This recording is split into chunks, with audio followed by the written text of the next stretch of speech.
മഞ്ചേരിയിൽ SDPI പ്രവർത്തകരുടെ വീടുകളിൽ NIA പരിശോധന. 4 പേരെ കസ്റ്റഡിയിലെടുത്തു. പുലർച്ചെ 3 മണിയോടെയായിരുന്നു റെയ്ഡ്. വിപിൻ സി വിജയനാണ് മലപ്പുറത്ത് നിന്ന് വിശദാംശങ്ങളുമായി ചേരുന്നത്. വിപിൻ, വിവരങ്ങൾ എന്തൊക്കെയാണ്?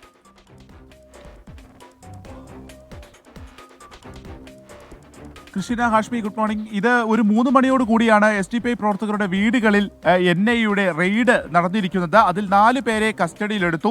ഒരു വീട്ടിൽ ആളില്ലാത്തത് കൊണ്ട് ആ വീട്ടിൽ ഒരു റെയ്ഡ് നടത്തുകയും ചെയ്തിട്ടുണ്ട്. ആളെ കണ്ടെത്തുന്നതിന് വേണ്ടിയിട്ടുള്ളൊരു റെയ്ഡ് നടത്തുകയും ചെയ്തിട്ടുണ്ട്. ഇതിപ്പോൾ ഏത് കേസിന്റെ പശ്ചാത്തലത്തിലാണ് ഈ റെയ്ഡ് എന്നതിനെ സംബന്ധിച്ച് ഇപ്പോഴൊരു വ്യക്തത വന്നിട്ടില്ല. കൊച്ചി NIA യൂണിറ്റ് എത്തിയാണ് ഈ ഒരു പരിശോധന നടത്തിയിട്ടുള്ളത്. സാധാരണ പ്രവർത്തകരുടെ വീട്ടിലാണ് ഈ റെയ്ഡ് നടത്തുകയും 4 പേരെ ഇപ്പോൾ കസ്റ്റഡിയിൽ എടുക്കുകയും ചെയ്തിട്ടുള്ളത്.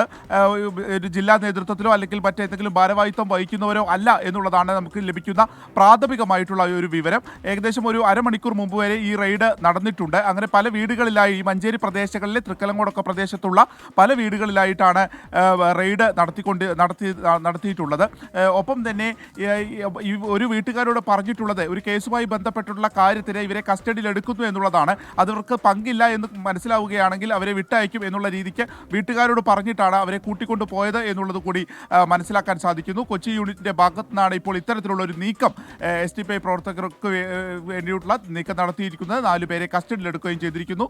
ഒരു വീട്ടിൽ റെയ്ഡ് നടത്തുകയും ചെയ്തിരിക്കുന്നു. ആഷ്മി, കൃഷ്ണ. ശരി, അതുമായി ബന്ധപ്പെട്ട ഒരു അനുബന്ധ വാർത്ത കൊച്ചിയിൽ നിന്നും ശ്യാം പറയുന്നുണ്ട്. കൊച്ചിയിൽ NIA റെയ്ഡ് 2 പേരെ കസ്റ്റഡിയിലെടുത്തു. മഞ്ചേരി സ്വദേശി സലീം, അഖിൽ എന്നിവരെയാണ് കസ്റ്റഡിയിലെടുത്തത്. മഞ്ചേരി സ്വദേശിയുടെ കറുകപ്പള്ളിയിലെ സലൂണിൽ ജോലി ചെയ്യുകയായിരുന്നു. ഇന്നലെ ഉച്ചയ്ക്ക് 12 മണിക്കാണ് ഇവരെ എന്തായാലും ഈ കഴിഞ്ഞ കുറച്ച് നാളുകളായി SDPI ഓഫീസുകളൊക്കെ റെയ്ഡ് നടക്കുന്നുണ്ട്. പക്ഷേ കസ്റ്റഡിയും എനിക്കൊന്ന് ആദ്യമായിട്ടാണ് തോന്നുന്നു. അപ്പോൾ അതിൻ്റെ അടുത്ത ഘട്ടത്തിലേക്ക് കടക്കുകയാണോ എന്നറിയില്ല. എന്തായാലും വിപിൻ സി വിജയനാണ് ആ വാർത്തയുടെ വിവരങ്ങൾ നൽകിയത്.